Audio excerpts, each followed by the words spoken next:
সেই দৃশ্যটি আমরা দেখতে পাচ্ছি। শুধুমাত্র সময় টেলিভিশনের পর্দায় নয়, সময় টেলিভিশনের বাইরে সময় টেলিভিশনের ডিজিটাল যে প্ল্যাটফর্ম রয়েছে ইউটিউব, ফেসবুকেও কিন্তু আপনারা চাইলে সময়ের যে বেগম খালেদা জিয়ার দাফন কার্যের যে দৃশ্য সেটি আপনারা দেখতে পাবেন। আপনারা দেখতে পাচ্ছেন যে জিয়া উদ্যানে প্রবেশের পথে যে ব্রিজটা রয়েছে সেই ব্রিজটা দিয়েই ধীরে ধীরে বেগম জিয়ার মরদেহ নিয়ে যাওয়া হচ্ছে দাফন করার জন্য এবং তার মরদেহ ঠিক পেছনে আমরা দেখতে পাচ্ছি যে বিএনপির ভারপ্রাপ্ত চেয়ারম্যান তারেক রহমান সহ পরিবার বর্গের বা বেগম জিয়ার আত্মীয় স্বজন তারাও কিন্তু যাচ্ছেন, সেই দৃশ্যই কিন্তু আমরা দেখতে পাচ্ছি।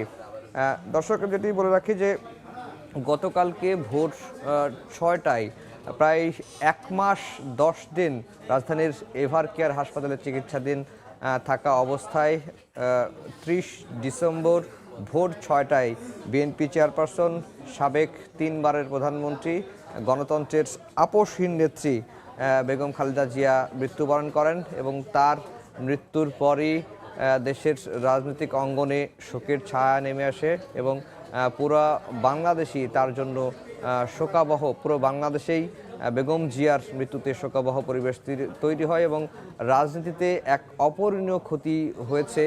এই বক্তব্যগুলোই কিন্তু রাজনৈতিক দলের নেতৃত্বরা বলে আসছেন। বেগম খালেদা জিয়ার সবচেয়ে বড় যে গুণ ছিল সেটি হচ্ছে যে তিনি সংগ্রাম করে গেছেন, তিনি সাহস, দেশপ্রেম, সততা, নিষ্ঠা, শিষ্টাচারের এক অনন্য উদাহরণ তিনি তৈরি করে গেছেন। দেশের মানুষই ছিলেন বেগম খালেদা জিয়ার পরিবার, অস্তিত্ব এবং আপসহীন অভিযাত্রার সমাপ্তি আজকে হলো। দেশের মাটি, মানুষের সঙ্গে তার যে গড়ে ওঠা নিবিড় বন্ধন সেটি ছিন্ন হলো। তার রেখে যাওয়া আদর্শ ধারণ করেই বাংলাদেশ জাতীয়তাবাদী দল পথ চলবে, এমনটি কিন্তু প্রত্যাশা করা হচ্ছে। 3 দিনের রাষ্ট্রীয় শোক চলছে।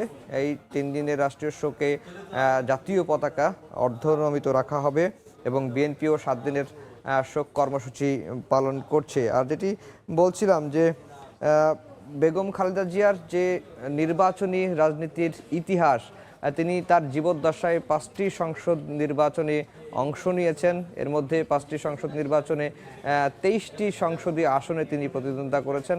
সবগুলো আসনেই তিনি বিপুল ভোটে নির্বাচিত হয়েছেন। যদি বাংলাদেশ বলি, বাংলাদেশ শুধু নয়, এই উপমহাদেশেই এ ধরনের নির্বাচনী রাজনীতির নজির কিন্তু খুব একটা দেখা যায় না।